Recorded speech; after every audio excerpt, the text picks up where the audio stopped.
جو مساوات کا درس ہے نا جماعت میں، جنہوں نے دیگر مذاہب کے بارے میں معلومات کی ہے، میں مذہبوں کا نام نہیں لیتا، کئی مذہب ایسے ہیں جن میں الگ الگ قوموں کے الگ الگ عبادت کے ٹائمنگز ہیں، کیونکہ قوم الگ ہے، سٹائل الگ ہے، ان کی کاسٹ الگ ہے۔ میں کئی چیزیں نہیں بول پا رہا لیکن آپ اشارہ سمجھ رہے ہوں گے۔ مگر جماعت کے اندر ایک ہی صف میں کھڑے ہو گئے محمود و ایاز، ارب و پتی بھی کھڑا ہے، اسی کا ڈرائیور بھی کھڑا ہے، بلکہ بعض اوقات تو ایسا بھی ہوتا ہے کہ سیٹھ مقتدی ہوتا ہے اور جاب کرنے والا امامت کر رہا ہوتا ہے۔ وہ سیٹھ کہتا ہے پیچھے اس امام کے، ارے ایسا منظر دنیا میں کدھر ملتا ہے کہ علماء ہو، حفاظ ہو، بچے ہو، بوڑھے ہو، کسی بھی جناب رنگ و نسل سے ہو، افریقن ہو یا عربی ہو، گورا ہو یا کالا ہو، اللہ کا بندہ ہے، مسلمان ہے، وہ ایک صف میں کھڑے ہو کے نماز پڑھ رہا ہے۔ پوری دنیا میں یہ منظر آپ کو کسی اور ریلیجن میں نہیں ملتا، جو مسلمانوں کے اندر مساوات کا درس ملتا ہے، یگانگت کا درس ملتا ہے۔ یہ سرکار کے امتی ہونے کا احسان ہے ہم پر۔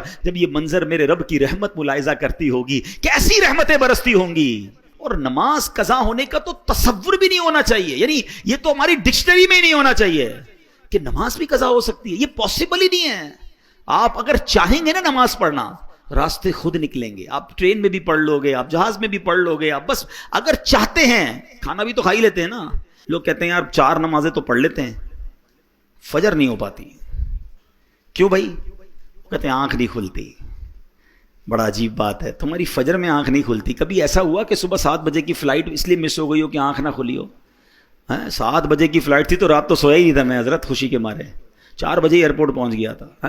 کبھی 8 بجے صبح آفس کی کوئی امپورٹنٹ میٹنگ مس ہو گئی ہو، اسکول پہنچ جاتے ہیں ٹائم پہ، کالج پہنچ جاتے ہیں، نماز ہی مس ہوتی ہے، آفس میٹنگ پوری ہو جاتی ہے، فلائٹ ٹرین سب ملتی ہے۔ اس کا مطلب کیا ہوا کہ جو امپورٹنس فلائٹ کی، ٹرین کی، میٹنگ کی ہے، وہ امپورٹنس آپ کی زندگی میں نماز کی ابھی ہوئی نہیں ہے، ورنہ کچھ بھی ہو جائے نماز کیسے چلی جائے۔